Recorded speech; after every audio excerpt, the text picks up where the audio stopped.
क्या nasal polyp की surgery में सीटी स्कैन मस्ट है?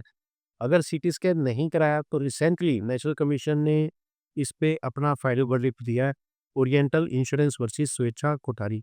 इस पे नेशनल कमीशन ने 17 लाख का कंपनसेशन दिया है। ये शिकायत एक 16 साल की बच्ची और उसके लीगल फादर ने ये किया कि 16 साल की बच्ची का नेज़ल पॉलिप का ऑपरेशन किया गया। उस टाइम सीटी स्कैन नहीं करवाया गया, जिसके कारण पेशेंट के अगले ही दिन सिर दर्द होने लगा। इन्होंने सीटी स्कैन कराया, इतना सीवियर हेडेक था, सीटी स्कैन में इनको सब अरेक्नॉइड हेमरेज मिला। उसके बावजूद इन्होंने एमआरआई में डिले की, न्यूरो कंसल्टेशन में डिले की। एमआरआई इन्होंने डिले की, एमआरआई में इनको एसएएच के साथ-साथ ब्रेन की थोड़ी-सी हर्निएशन भी मिली, बोन की प्लेट्स में फ्रैक्चर मिले और न्यूरोलॉजी कंसल्टेशन डिले इन्होंने की, जिसके कारण पेशेंट को मल्टीपल सर्जरीज़ के लिए जाना पड़ा और बाद में बहुत सी डिसेबिलिटी के कारण इसको अभी लाइफ में प्रॉब्लम्स भी हो रही है। तो इन्होंने कंपनसेशन डिमांड की। डिफेंस में डॉक्टर्स ने बोला कि ये जो कंप्लेन है ये लिमिटेशन क्लोज के हिसाब से बार्ड है। पेशेंट से कोई भी पैसे नहीं लिए गए, फ्री ऑफ कॉस्ट सर्जरी की गई है, तो ये कंज्यूमर में भी नहीं आता। हमने सीटी स्कैन एडवाइस किया था, बट ये पेशेंट ने ही नहीं कराया, जिसके कारण सीटी स्कैन नहीं हुआ और ये चीज़ फाइल में और नोट्स पे प्रॉपर्ली डॉक्यूमेंटेड है। जो एसएएच है वो एक नॉन कॉम्प्लिकेशन है, इसके लिए इन्होंने पेपर प्रेज़ेंट किए और उसके अलावा कई कमिटीज़ में इसकी इंस्पेक्शन हुई थी, तो उन कमिटी ने भी सिंपल लिखा है कि कोई नेग्लिजेंस नहीं हुई है। तो पोस्ट ऑपरेटिव केयर भी हमने प्रॉपर्ली ली, पेशेंट को जब एडमिट किया, एसएएच आइडेंटिफाई हुआ, हमने न्यूरोलॉजी की कंसल्टेशन ली, टाइम टू टाइम हमने सीटी स्कैन कराया, एमआरआई कराई, बाद में ठीक है वो प्रॉब्लम बढ़ी और इसकी सर्जरी करानी पड़ी। तो हम कहीं पे भी डेफिशिएंट नहीं हैं। स्टेट कमीशन की जो फाइंडिंग थी कि सीटी स्कैन सर्जरी से पहले होना चाहिए था। दूसरा इन्होंने देखा जो रिवीजन नोट है वो डेफ़िनेटली यही लग रहा है कि बाद में लिखा गया, क्योंकि हैंडराइटिंग भी अलग थी और पेन भी काफ़ी डिफरेंट था। तो इन्होंने डॉक्टर को नेग्लिजेंट माना, क्योंकि डॉक्टर गलत था तो इन्होंने हॉस्पिटल को भी विकेरियस लायबल माना और इन्होंने लगभग 17,34,000 कंपनसेशन अवार्ड कर दी। एग्रीव्ड होके डॉक्टर्स नेशनल कमीशन में गए। उनका जो बेस था वो ये था कि एक तो सीटी स्कैन कहीं पे भी नेसेसिटी नहीं है। जितनी भी एक्सपर्ट कमेटी थी, वो ऑलरेडी कह रही है कि कोई भी गलत नहीं है। उसके अलावा ये जो कंप्लेंट इन्होंने डाली है, ये लिमिटेशन में आती है और पेशेंट कंज़्यूमर है ही नहीं क्योंकि उसने पेमेंट नहीं की। तो इनके बेसिस पे ये सारा कुछ खत्म हो जाना चाहिए। नेशनल कमीशन में जब ये केस चला तो उन्होंने जो ऑब्ज़र्व किया कि जो पेशेंट के जितनी भी सर्जरीज़ हुई, ठीक है, हॉस्पिटल में सर्जरीज़ जो थी वो पहले खत्म हो गई, लेकिन बाद में उनको रेफ़र करना पड़ा, बाद में न्यूरो सर्जरी भी चली और भी सर्जरी हुई।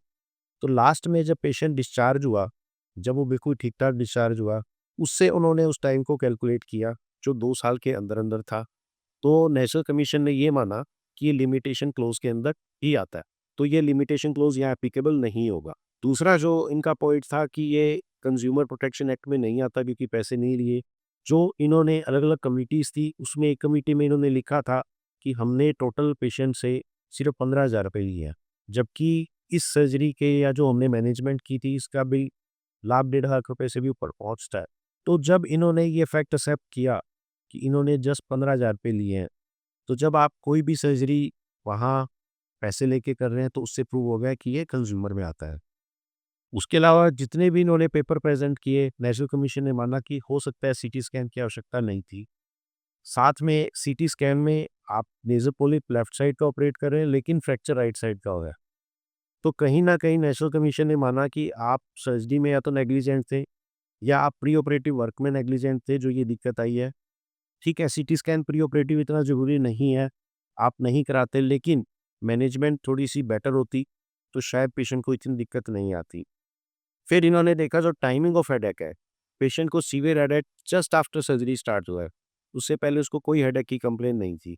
आपने नेक्स्ट डे सीटी स्कैन कराया, उसमें एसएएच आया। उसके बाद जब एमआरआई कराई तो उसमें ब्रेन का हर्निएशन होके भी वो चीज़ें आ रही है। तो एनकेफ़ेलोसील जो है वो एमआरआई में आपकी आफ्टर सर्जरी ही डिटेक्ट हुई, आपने पहले नहीं की। उसके अलावा एक्सपर्ट कमिटी जितनी भी है उन्होंने कहा कि ठीक है आप नेग्लिजेंट नहीं हो, लेकिन 1-2 कमिटी ने डॉक्टर्स को वार्न किया।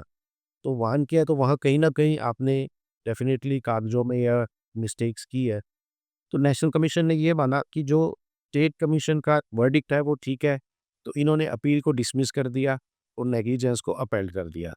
तो डॉक्टर और हॉस्पिटल दोनों को लायबल कर दिया और इंश्योरेंस कंपनी को कहा कि आप 5 लाख तक लायबल है वो आप दो, बाकी सब कुछ डॉक्टर एंड हॉस्पिटल देगा। टेक होम मैसेज की बात करें फ्रेंड्स, कोई भी जो हाई रिस्क केस है, जहाँ पे आपको लग रहा है कि यहाँ पे प्रॉब्लम हो सकती है, वहाँ पे कभी भी इन्वेस्टिगेशन कराने से ना हिचकिचाएँ। कोई भी हाई एंड इन्वेस्टिगेशन है, चाहे सीटी स्कैन है, चाहे एमआरआई है, अगर कोई इलेक्टिव सर्जरी है, पेशेंट आपको मना कर रहा है, तो सर्जरी की आपको कोई जल्दी नहीं है। आप उसको इंसिस्ट करके इससे पहले इन्वेस्टिगेशन कराएँ, फिर ही आप करें। अदरवाइज़ ऐसे में कभी भी कोई कॉम्प्लिकेशन होती है, तो लिटिगेशन उठती है और वहाँ पे ये जस्टिफ़ाई करना बहुत डिफ़िकल्ट हो जाता है कि आपने पेशेंट को सर्जरी से पहले सीटी स्कैन एडवाइस किया, उसने नहीं कराया और आपने सर्जरी कर दी। हमेशा कोई भी रेड फ्लैग साइन अगर आपको मिलता है आफ्टर सर्जरी, तो उसको जितना जल्दी आप एक्ट करेंगे, उतना बेहतर है।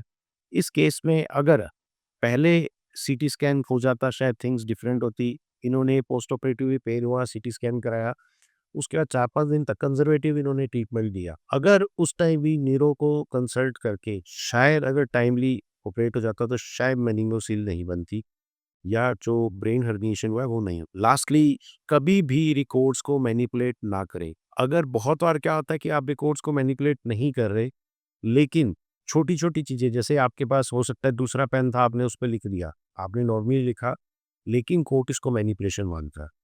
तो हमेशा कभी भी कोई भी चीज़ कर रहे हैं तो इट्स बेटर कि आप एक ही राइटिंग में एक ही पेन से लिखें। बाद में अगर इस तरीके की कोई भी चीज़ लिखी जाती है तो वो कोर्ट में बड़ी ईज़िली प्रूव हो जाती है और कोर्ट इसको मैनिपुलेशन मानता है। मैनिपुलेशन में अगर आप सही भी हैं, तो भी आपको कोर्ट किसी न किसी वे से ही देखता है कि यहाँ आप गलत हो। तो प्रूव करना बहुत डिफ़िकल्ट हो जाता है सही होते हुए भी। और हमेशा जो भी कंसेंट है उसको क्लियरली डॉक्यूमेंट करें ताकि लिटिगेशन के टाइम आप बच सकें। अगर आपकी कोई भी क्वेरी है तो इस वीडियो के नीचे आप हमसे कमेंट पे पूछ सकते हैं। इस वीडियो को अधिक से अधिक शेयर और सब्सक्राइब करो ताकि लोग केवल हर डॉक्टर को पता हो और वो अपनी प्रैक्टिस आराम से कर सके। Thank you friend.